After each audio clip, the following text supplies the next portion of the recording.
How do you actually stick to your language goals this year? We're already a few weeks into New Year, and many of you may be struggling at the moment to maintain your language learning goals and efforts. The thing is, with language learning, it takes a long time to see any progress, and especially if you're starting from scratch or from a low level. For example, if you set yourself the challenge of to learn Spanish or learn French, and you're starting as a beginner, it can be really hard, and there's a lot of effort that you have to put in early on before you start to see any progress. And this doesn't take days or weeks, it can take months. So in this video, I'm going to tell you exact habits and mentalities that you can use to keep your goal in sight and not arrive in April and you've not even started to make progress. The worst thing is getting to spring into like April and looking back and thinking, damn it, I wish I'd have put more effort into that. Imagine how far I could have come if I'd have just stuck to it. So in this video, I'm going to tell you exactly how to do that. My name's James, I'm a native English speaker. Puedo hablar español y anche posso parlare italiano. I help people reach their unique language goals in less time. Point number 1, create a process that's around your current lifestyle that works for you. So what do I mean by this? Well, we tend to have a set schedule. So Monday you might do X, Y, Z, Tuesday or Wednesday, through to the weekend, and we all have different set things on different days. However, at the moment, it's unlikely that you'll have any set language learning processes. You might just do it every day or when you can find the time essentially. And that's great. That's better than nothing. However, in order to maintain this progress going forwards, not just for 1 month, but 2 or 3 and onwards, you have to have set periods of the day and of the week where you're automatically going to do something. So, for example, if you're commuting to work every morning at X time in the morning, you'll be leaving your house and getting into your car and driving to work. That's an example. And you don't fail to do this because the consequence is you don't get to work, you don't get paid. That's easy, right? But then when it comes to language learning and other things that we want to progress with, other habits, we don't tend to stick with them because the consequence of not doing it isn't obvious right now. You might say to yourself, I'll leave it for now, I've not got time.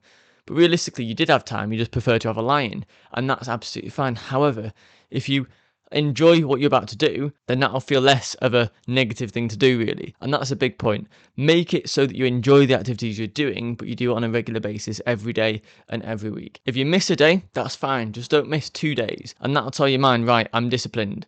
Discipline and motivation are very different. Motivation is what you had on New Year's Day or the 2nd of January when you're like, right, I'm going to learn Spanish or I'm going to learn this goal. What can I do? That's high motivation. But then that fades away. And what has to take over to maintain habits is discipline. And you have like a discipline muscle in your mind, which is the excuses you tell yourself and your ability to overcome those excuses. So you might say, I'm too tired. I don't really feel like learning a language now. That's an excuse. And many of you, including myself, we buy into these excuses and we let ourselves off. We're like, okay, that's fine.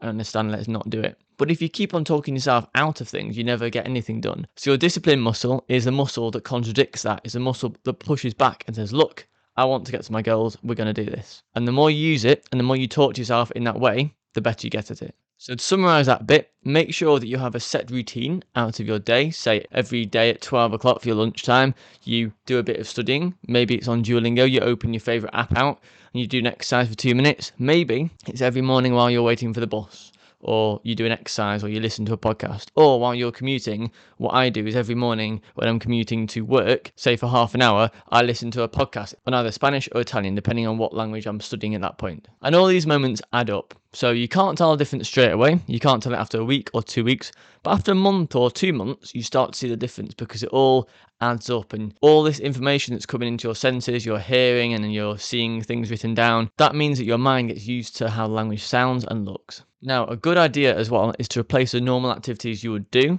with that in the different language. So for example, if on a niche situation you're into gardening and you look at gardening magazines, maybe you can replace that with gardening YouTube videos in Spanish if that's your target language. So replace things that you normally do in English or your native language with the same thing but in your target language. And there's so much content online for doing that. There's so many YouTube videos and blogs and things that it's so easy to find your interests in your target language nowadays. So when you're normally doing the things, say you're looking up gardening, look it up in Spanish, and if you don't understand a word, then you go and translate it, and then you understand that word more, and you associate it with the things that you enjoy.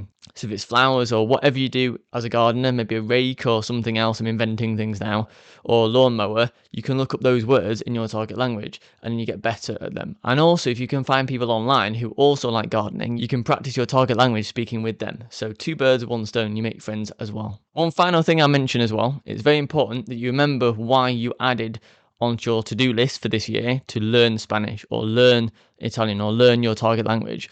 Why did you start? What was your motive? Because if your motive was to, say, impress people or connect with friends or family in a different country, or maybe your partner's a different nationality, and you want to be able to speak with their family and friends in that country, and maybe you have a holiday coming up in the summer or something, remember why you started, because every time you get unmotivated, that can help you massively. So write down, or maybe even do a video to yourself, persuading yourself, look, James, you better start learning Spanish now, because you're going to Spain in a few months' time and you want to be at a conversational level to feel good about your progress. And think of how you would feel in that situation. So paint a picture of how you'd feel speaking the language.